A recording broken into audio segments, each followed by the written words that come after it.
Jacob Lowder. I'm a producer here and have been an agent for going on 5 years now. Before real estate, I actually lived in Atlanta. I was a hospitality major in college, so ended up managing hotels. So I was the assistant general manager of a Marriott down there. Did that for a few years. And yeah, then after working some 50, 60, 70-hour weeks for a salaried kind of position, decided very quickly that wasn't the path I wanted to go down. So decided that real estate would be a good opportunity. What pulled me into real estate was the thought of not having a boss, not being in corporate America anymore. Obviously work under the umbrella of Dash, so you always have leadership and people to answer to, but it's your business. You're a 1099 employee working for yourself, and that freedom really is what drew me into it.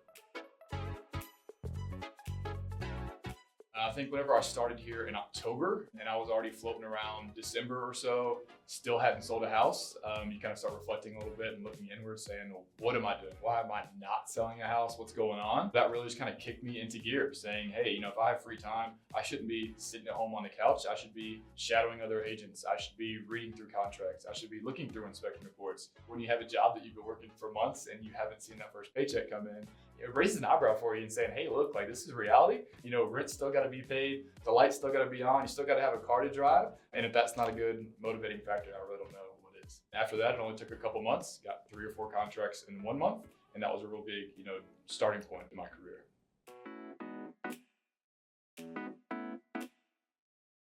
In the second full year, I suppose, my real estate career, just looking at the rankings, when you're comparing yourself, I'm a big, you should always compare against yourself, but it's always good too to kind of see how your colleagues are doing and how you measure up to them.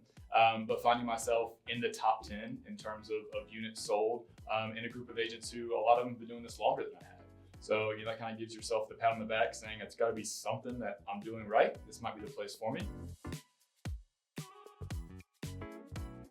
A lot of other companies, they'll just kind of throw you to the wolves, right? And they just say, hey, you're getting started, figure it out. But really the main reason I joined Dash, aside from getting Zillow leads and things like that, is the training. Real estate classes can start you a little bit right, but you realize super quick once you get started that that's not how real estate really works. So the support here, being able to have new trainings every single week, shadowing top producing agents who are doing this and doing this successfully, there's nowhere else better than here.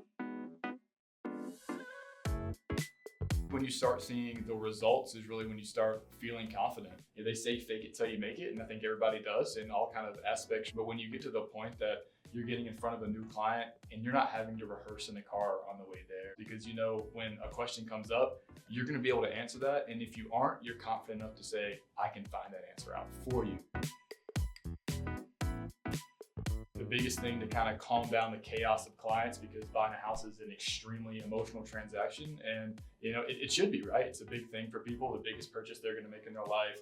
I think the biggest turning point is whenever you realize real estate is not personal for you.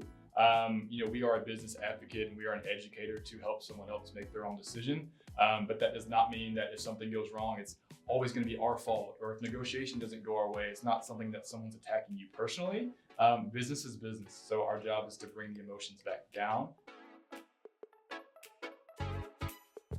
Real estate's all about failure, right? That's what they say, 10% is a good conversion rate. Well, that means out of every 100 people you meet, 90 of them are what most people consider to be a failure. It's all a learning experience to make those 10 even better.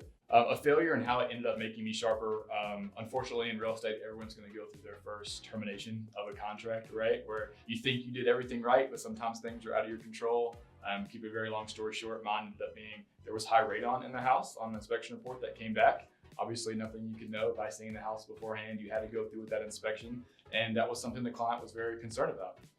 So I thought, well, it felt like a failure, even though he ended up walking away from that house. What shows it was a real win is we actually went back under contract a week later because he trusted me enough that I was standing shoulder to shoulder with him. I wasn't trying to twist his arm to stay in a transaction.